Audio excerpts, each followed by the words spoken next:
The Statement of Randolph Carter by H.P. Lovecraft, written in 1919. I repeat to you, gentlemen, that your inquisition is fruitless. Detain me here forever if you will. Confine or execute me if you must have a victim to propitiate the illusion you call justice. But I can say no more than I have said already. Everything that I can remember, I have told with perfect candor. Nothing has been distorted or concealed, and if anything remains vague, it is only because of the dark cloud which has come over my mind. That cloud and the nebulous nature of the horrors which brought it upon me. Again, I say, I do not know what has become of Harvey Warren, though I think, almost hope, that he is in peaceful oblivion, if there be anywhere so blessed a thing. It is true that I have for 5 years been his closest friend, and a partial sharer of his terrible researches into the unknown. I will not deny, though my memory is uncertain and indistinct, that this witness of yours may have seen us together, as he says, on the Gainesville Pike, walking toward Big Cypress Swamp at 11:30 on that awful night.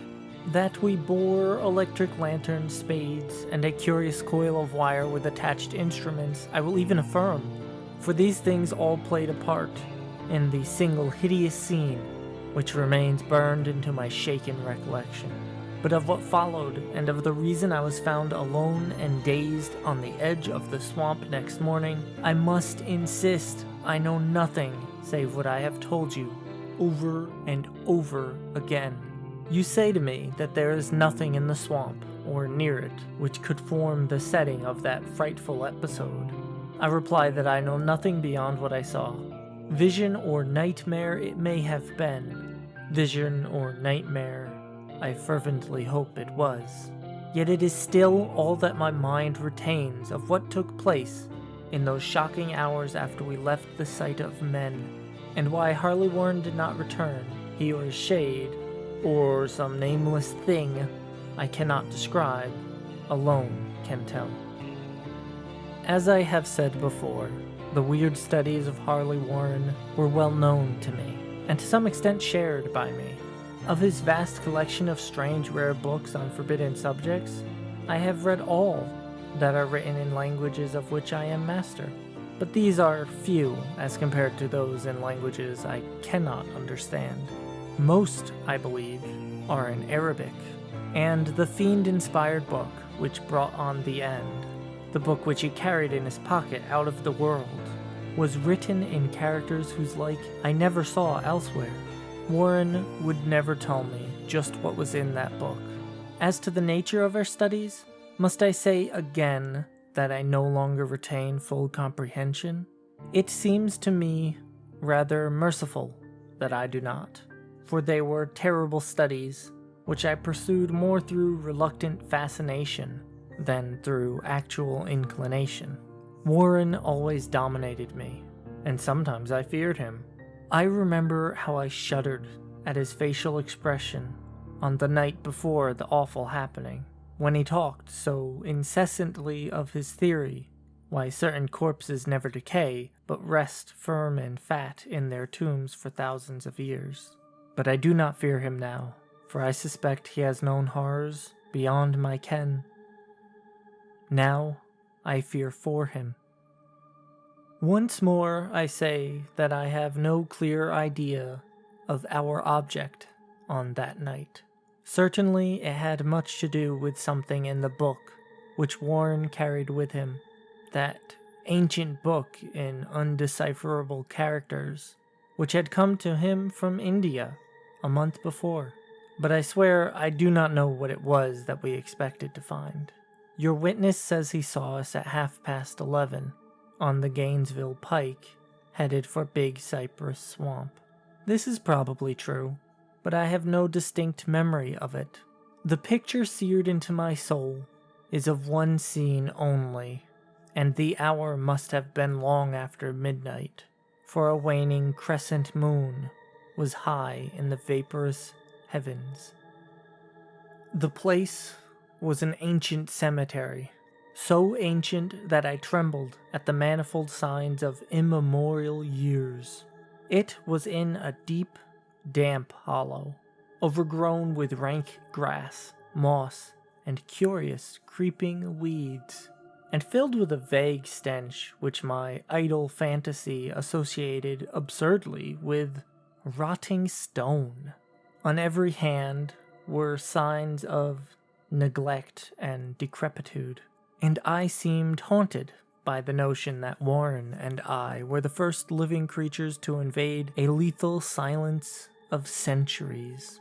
Over the valley's rim, a wan, waning crescent moon peered through the noisome vapors that seemed to emanate from unheard-of catacombs, and by its feeble wavering beams I could distinguish a repellent array of antique slabs, urns, cenotaphs, and mausolean facades, all crumbling, moss-grown and moisture-stained, and partially concealed by the gross luxuriance of the unhealthy vegetation. My first vivid impression of my own presence in this terrible necropolis concerns the act of pausing with Warren before a certain half-obliterated sepulchre, and of throwing down some burdens which we seemed to have been carrying. I now observed that I had with me an electric lantern and 2 spades, whilst my companion was supplied with a similar lantern and a portable telephone outfit. No word was uttered, for the spot and the task seemed known to us, and without delay we seized our spades and commenced to clear away the grass, weeds, and drifted earth from the flat, archaic mortuary. After uncovering the entire surface, which consisted of 3 immense granite slabs, we stepped back some distance to survey the charnel scene, and Warren appeared to make some mental calculations. Then he returned to the sepulchre and, using his spade as a lever, sought to pry up the slab lying nearest to a stony ruin, which may have been a monument in its day. He did not succeed and motioned to me to come to his assistance. Finally, our combined strength loosened the stone, which we raised and tipped to one side. The removal of the slab revealed a black aperture, from which rushed an effluence of miasmal gases so nauseous that we started back in horror. After an interval, however, we approached the pit again and found the exhalations less unbearable. Our lanterns disclosed the top of a flight of stone stairs, dripping with some detestable ichor of inner earth and bordered by moist walls, encrusted with niter. And now, for the first time, my memory records verbal discourse. Warren, addressing me at length in his mellow tenor voice, a voice singularly unperturbed by our awesome surroundings. "I'm sorry to have to ask you to stay on the surface," he said, "but it would be a crime to let anyone with your frail nerves go down there. You can't imagine, even from what you have read and from what I've told you, the things I shall have to see and do. It's fiendish work, Carter, and I doubt if any man without ironclad sensibilities could ever see it through and come up alive and sane. I don't wish to offend you, and heaven knows I'd be glad enough to have you with me, but the responsibility is in a certain sense mine, and I couldn't drag a bundle of nerves like you down to probable death or madness. I tell you, you can't imagine what the thing is really like, but I promise to keep you informed over the telephone of every move. You see, I've enough wire here to reach to the center of the earth and back. I can still hear, in memory, those coolly spoken words, and I can still remember my remonstrances. I seemed desperately anxious to accompany my friend into those sepulchral depths, yet he proved inflexibly obdurate. At one time, he threatened to abandon the expedition if I remained insistent, a threat which proved effective since he alone held the key to the thing. All this I can still remember, though I no longer know what manner of thing we sought. After he secured my reluctant acquiescence in his design, Warren picked up the reel of wire and adjusted the instruments. At his nod, I took one of the latter and seated myself upon an aged, discolored gravestone close by the newly uncovered aperture. Then he shook my hand, shouldered the coil of wire, and disappeared within the indescribable ossuary. For a moment I kept sight of the glow of his lantern, and heard the rustle of the wire as he laid it down after him. But the glow soon disappeared abruptly, as if a turn in the staircase had been encountered, and the sound died away almost as quickly. I was alone, yet bound to the unknown depths by those magic strands whose insulated surface lay green beneath the struggling beams of the waning crescent moon.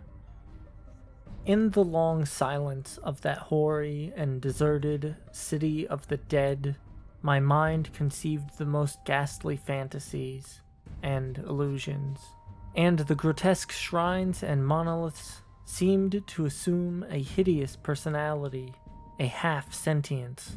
Amorphous shadows seemed to lurk in the darker recesses of the weed-choked hollow, and to flit as in some blasphemous ceremonial procession past the portals of the moldering tombs in the hillside.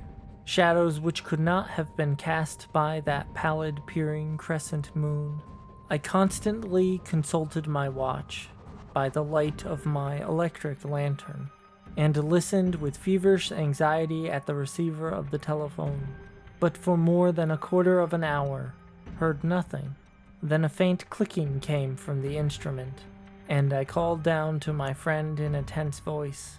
Apprehensive as I was nevertheless unprepared for the words which came up from the uncanny vault in accents more alarmed and quivering than any I had heard before from Harvey Warren. He, who had so calmly left me a little while previously, now called from below, in a shaky whisper more portentous than the loudest shriek. God, if you could see what I am seeing! I could not answer. Speechless, I could only wait. Then came the frenzied tones again. Carter, it's terrible, monstrous, unbelievable. This time, my voice did not fail me, and I poured into the transmitter a flood of excited questions. Terrified, I continued to repeat, "Warren, what is it? What is it?" Once more came the voice of my friend, still hoarse with fear, and now apparently tinged with despair. I can't tell you, Carter. It's too utterly beyond thought. I dare not tell you. No man could know it and live. Pray God, I never dreamed of this. Stillness again, save for my new incoherent torrent of shuddering inquiry. Then the voice of Warren, in a pitch of wilder consternation. Carter, for the love of God, put back the slab and get out of this if you can. Quick, leave everything else and make for the outside. It's your only chance. Do as I say and don't ask me to explain. I heard, yet was able only to repeat my frantic questions. Around me were the tombs, and the darkness and the shadows. Below me some peril beyond the radius of human imagination. But my friend was in greater danger than I, and through my fear, I felt a vague resentment that he should deem me capable of deserting him under such circumstances. More clicking, and after a pause, a piteous cry from Warren. Beat it. For God's sake, put back the slab and beat it, Carter. Something in the boyish slang of my evidently stricken companion unleashed my faculties. I formed and shouted a resolution. "Warren, brace up, I'm coming down." But at this offer, the tone of my auditor changed to a scream of utter despair. "Don't. You can't understand. It's too late and my own fault. Put back the slab and run. There's nothing else you or anyone can do now."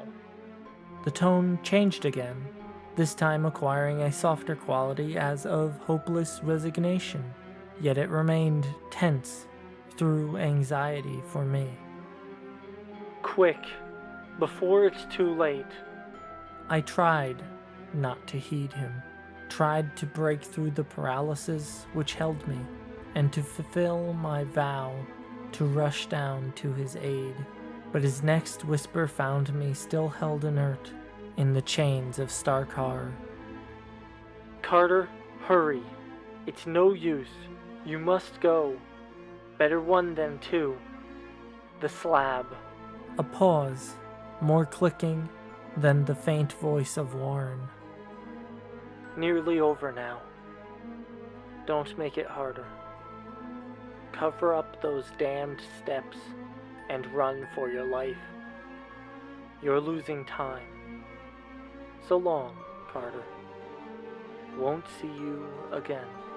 Here, Warren's whisper swelled into a cry that gradually rose to a shriek, fraught with all the horror of the ages. "Curse these hellish things, legions. My God.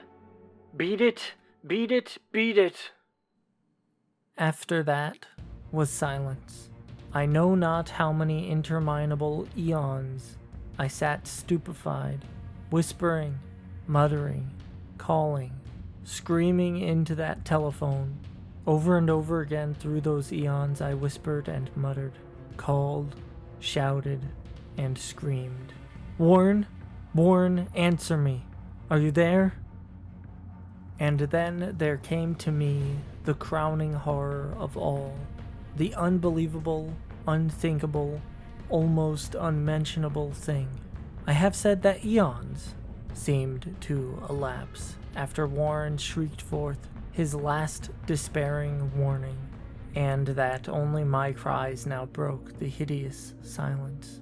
But after a while, there was further clicking in the receiver, and I strained my ears to listen.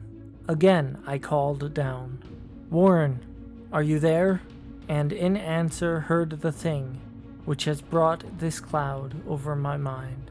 I do not try, gentlemen, to account for that thing, that voice, nor can I venture to describe it in detail, since the first words took away my consciousness and created a mental blank which reaches to the time of my awakening in the hospital.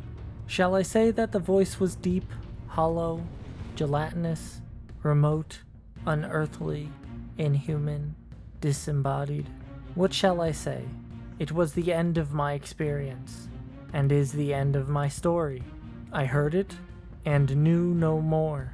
Heard it as I sat petrified in that unknown cemetery, in the hollow, amidst the crumbling stones and falling tombs, the rank vegetation and the miasmal vapors. Heard it well up from the innermost depths of that damnable open sepulchre as I watched amorphous, necrophagous shadows dance beneath an accursed, waning moon. And this is what it said. "You fool.